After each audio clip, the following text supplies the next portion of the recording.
Hello, I am Jen. I'm the owner of My Brooklyn Pilates, and I am re-energized from a really wonderful workshop in New York City.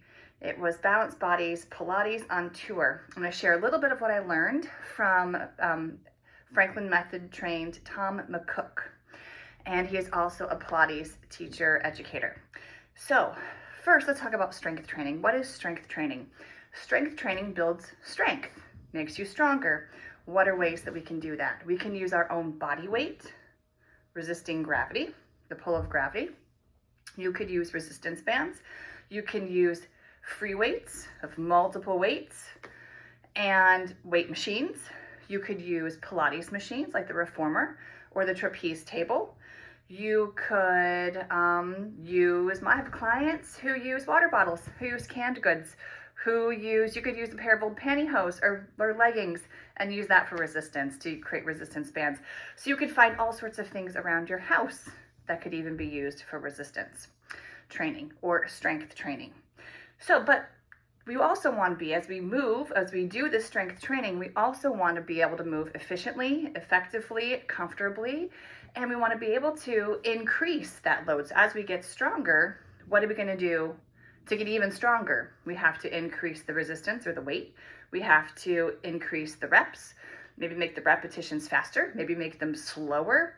We have to do something which is continue to progress that load in one way or another, and we want to do that in a healthy way. So one method that is not strength training is the Franklin method. It's one of many that's incorporated into Pilates or contemporary Pilates.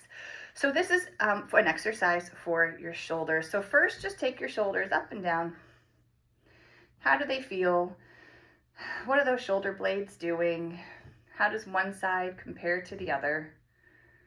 Do they feel at all cranky? Does one move better than the other?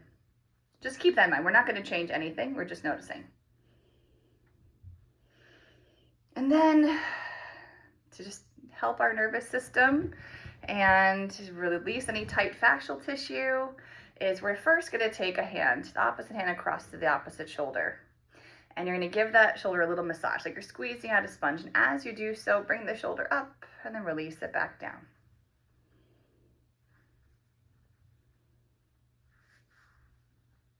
One more time.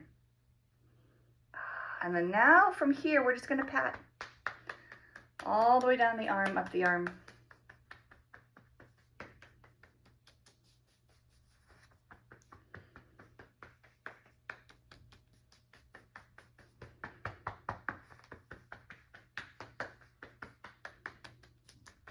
And then try that little squeeze again.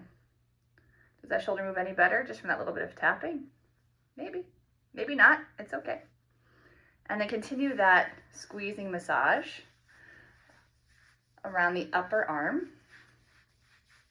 And then we're going to change when we get down to the lower half of the arm. It has two bones, your radius and your ulna, and they roll around each other. So we're going to let those arm bones roll around each other. And at the same time, massage the arm this way. So the arm's rolling that way, the other hand's going the other direction.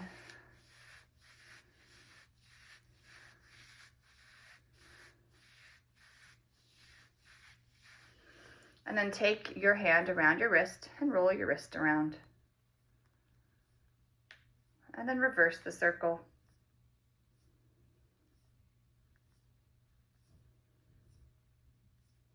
And then give your palm massage.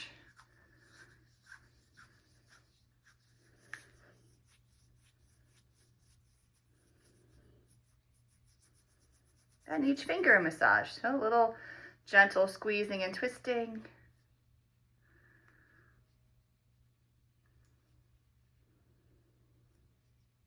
Good, shake it out. And try your shoulder up and down again. See if that feels any different. It may or may not. It may be very, very subtle. Mine feels just a little less stiff. And then try the other one.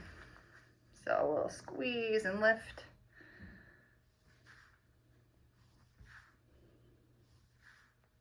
And then we're going to continue with some padding. And you could start with the padding to the body tapping.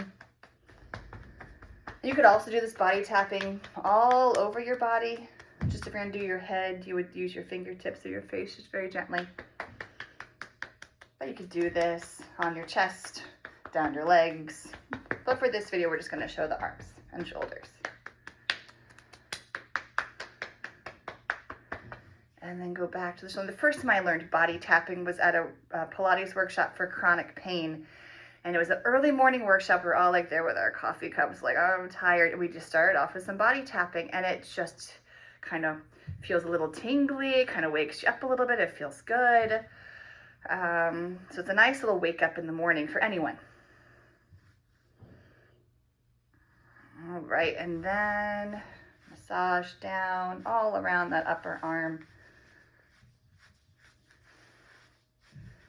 And then remember, start to move that forearm.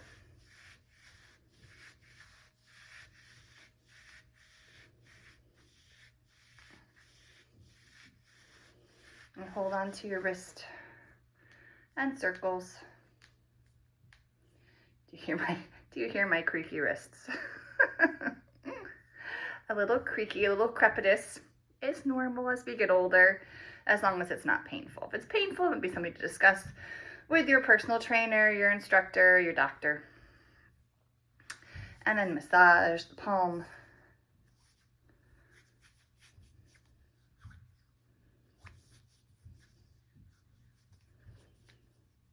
And then each finger.